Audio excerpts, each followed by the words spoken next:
Bismillahirrahmanirrahim. Assalamualaikum warahmatullahi wabarakatuh. Alhamdulillahi rabbil alamin.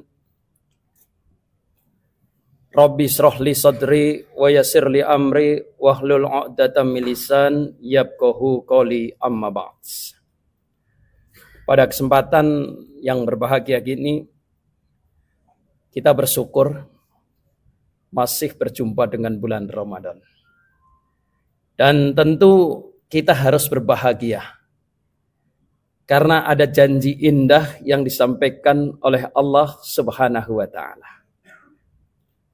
Kalau kita baca perintah puasa di dalam surat Al-Baqarah, dan kemudian itu merupakan kewajiban yang diberlakukan untuk umat terdahulu agar kita menjadi orang yang bertakwa.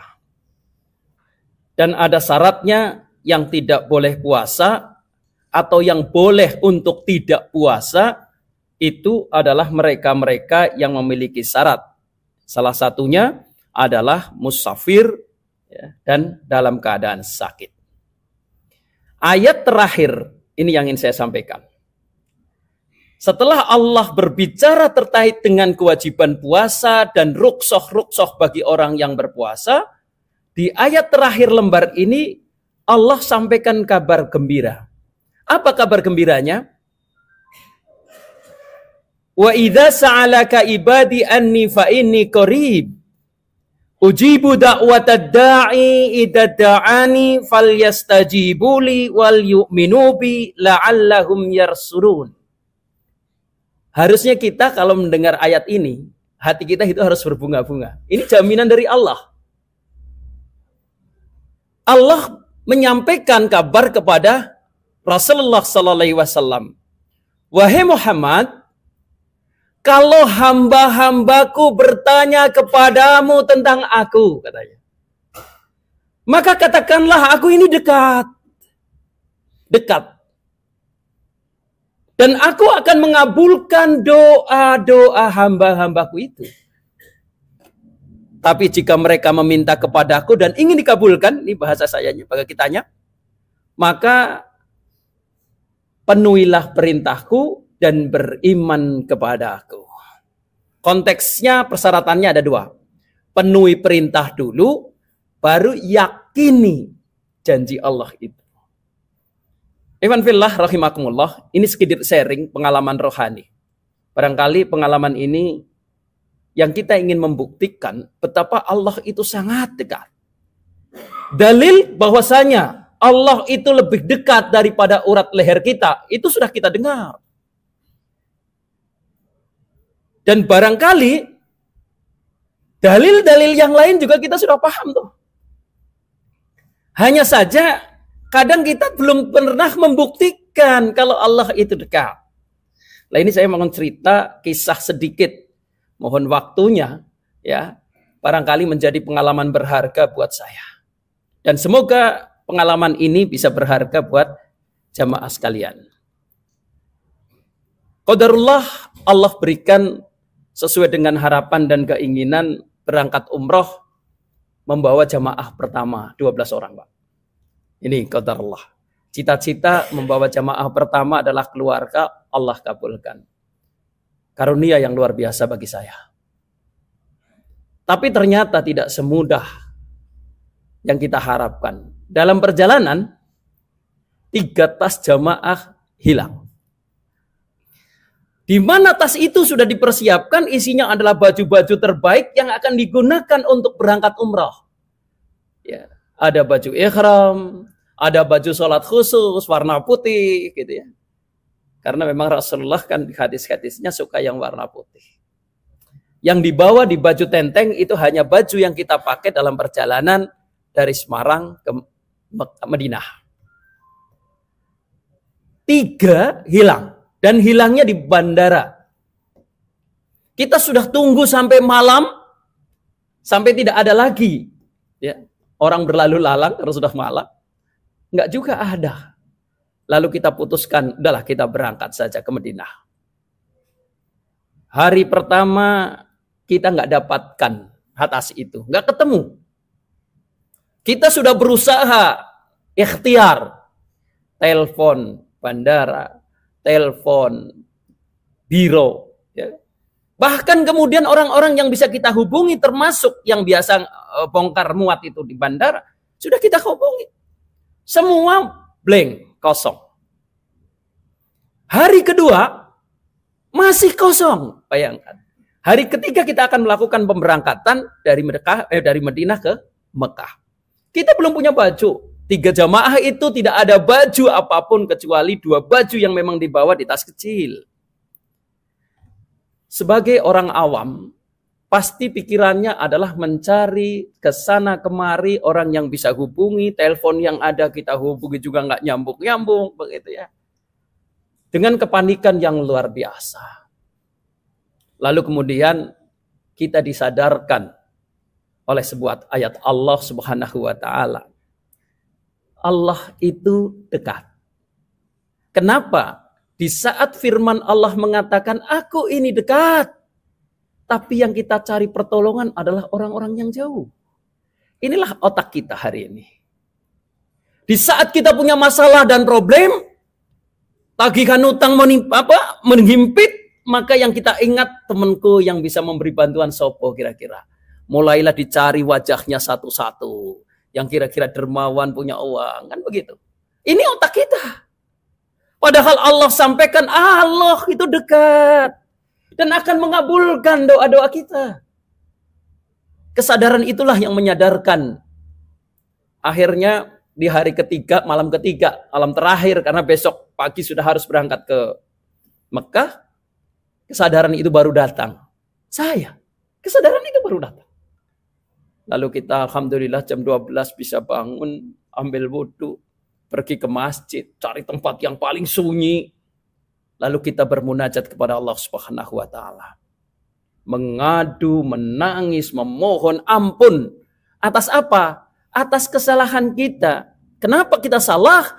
Karena tidak ada pun satu ujian yang menimpa manusia kecuali kesalahan manusia itu sendiri. Akui dulu kesalahan itu. Setelah kita akui kesalahan, baru cara kedua. Kita bermunajat kepada Allah Subhanahu wa taala. Ya, kan begitu. Angkat tangan tinggi-tinggi. Dalam satu hadis, kalau engkau berminta kepada Allah tidak bisa menangis, maka usahakanlah seolah-olah menangis. Kita harus merintih pada Allah. Karena sudah tidak ada lagi kesempatan. Tidak ada lagi peluang. Mau beli lagi uang juga tak ada. Kalau bahasa kita itu kalau sudah perang lempar anduk putih gitu, nyerahlah gitu ya. Itu yang Allah demen tuh. Kalau otak kita masih kepada cari duit, beng. Tutupan utang manusia. Itu otak kita masih otak material. Belum otak rohani yang Allah dan Rasulnya inginkan untuk kita. Kita semua begitu. Kebanyakan. Insya Allah tidak semuanya. Kebanyakan begitu. Termasuk saya. Jam 12 malam berdoa.